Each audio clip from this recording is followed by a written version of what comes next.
ఇవాళకి కూడా మర్చిపోలేని ఒక సాంగ్ ఎన్టీఆర్ గారితో నేను చేసింది, చిత్రం బళారే విచిత్రం. మీరు బయోపిక్ చూసుంటారు, ఎన్టీఆర్ గారి బయోపిక్. దాంట్లో రామకృష్ణ సినీ స్టూడియోస్ ఓపెనింగ్ షాట్ ఆ సాంగ్తోనే స్టార్ట్ అవుతుంది. ఎంజి రామచంద్రన్ గారు క్లాప్ కొట్టగా అన్నగారు ఎన్టీ రామారావు గారి పక్కన ఆ డ్యూయట్ సాంగ్ చేసింది నేనే.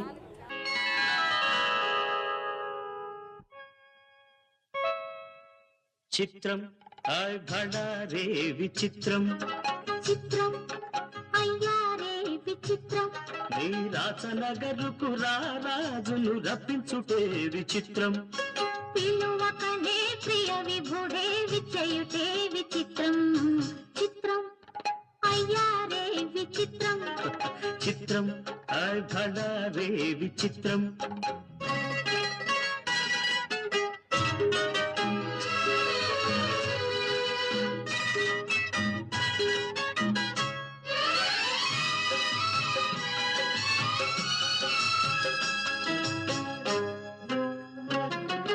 రాచరికపు జిత్తులతో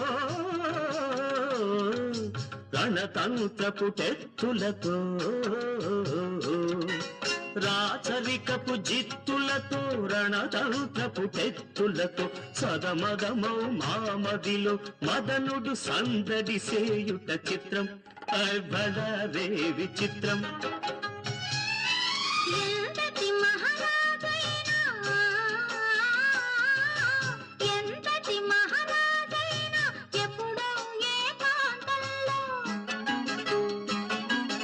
ఎంతో కొంత తన కాంతను స్మరించుటే సృష్టిలోని చిత్రం రే విచిత్రం, అయ్యారే విచిత్రం.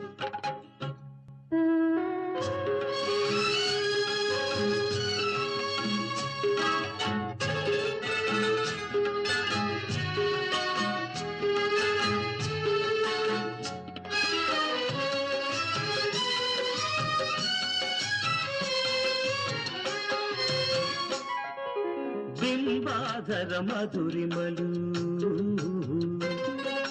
దిగి కౌగిలి ఘుమ ఘుమలు,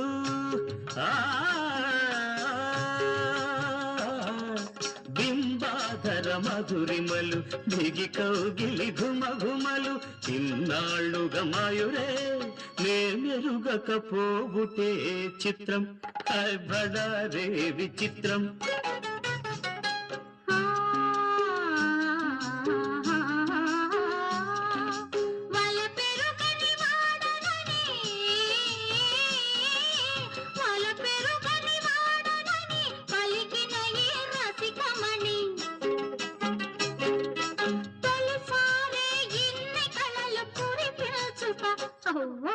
నమ్మలేని చిత్రం అయ్యారే విచిత్రం, రే విచిత్రం, అయ్యారే విచిత్రం, అయ్యారే విచిత్రం, అయ్యారే విచిత్రం.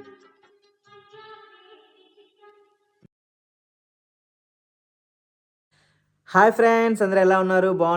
బాగున్నారని అనుకుంటున్నాను.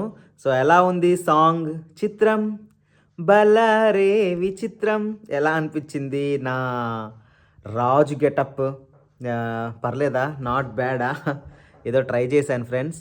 సో ఈ సాంగ్ వచ్చేసి సీనియర్ ఎన్టీఆర్ గారు అండ్ అలాగే ప్రభా గారు ఇద్దరు కలిసి చేసినటువంటి సాంగ్ అనమాట. చెన్నైలో ఏదో స్టూడియో, అప్పట్లో స్టూడియో, ఇప్పుడు అన్నపూర్ణ స్టూడియో, సారథి స్టూడియో, రామోజీ ఫిల్మ్ సిటీ అట్లా ఇప్పుడు అవి ఎట్లా ఉన్నాయో అట్లాగే చెన్నైలో కూడా ఏదో ఒక స్టూడియో కొత్తగా కన్స్ట్రక్షన్ చేసిన తర్వాత ఫస్ట్గా చేసిన ఆ స్టూడియో ఓపెనింగ్ తర్వాత ఫస్ట్గా చేసిన షూటింగ్ ఈ సాంగేనంట. ప్రభా గారు ఒక ఇంటర్వ్యూలో చెప్తే నేను విని నాకెందుకో ఈ సాంగ్ ఆమె మాట్లాడిన మాటలు విని ఈ సాంగ్ చేయాలనిపించి చేశామండి. సో ఆ రాజు గెటప్కి చాలా కష్టపడ్డాము. యాక్చువల్లీ షూట్ మాకు ఒక పూటలోనే అయిపోయింది, మధ్యాహ్నం షూట్ చేసాము, హాఫ్ డేలోనే సాంగ్ మొత్తం కంప్లీట్ చేసేసాము.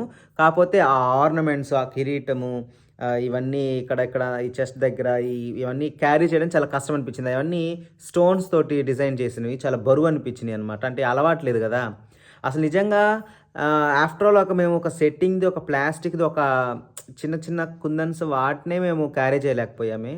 అసలు ఇంత ముందు కాలంలో నాటకాలు వేసేవాళ్ళు కానీ అసలు నిజంగా ఒరిజినల్లో రాజులు అప్పట్లో వాళ్ళు ఎలా మోసేవాళ్ళో అసలు ఇంకా అప్పట్లో ఇంకా ఆ మెటల్ ఇంకా చాలా బరువు అనమాట. ఆ కిరీటాలు గానీ, ఆ కిరీటాలు పెట్టుకొని ఆ గదలు మోస్తూ యుద్ధాలు చేసేవాళ్ళు మళ్ళీ. అసలు నాకు చాలా అసలు ఆ షూట్ చేసేటప్పుడు ఎలా మెయింటైన్ చేశారు అప్పట్లో రాజులు అని అనిపించింది.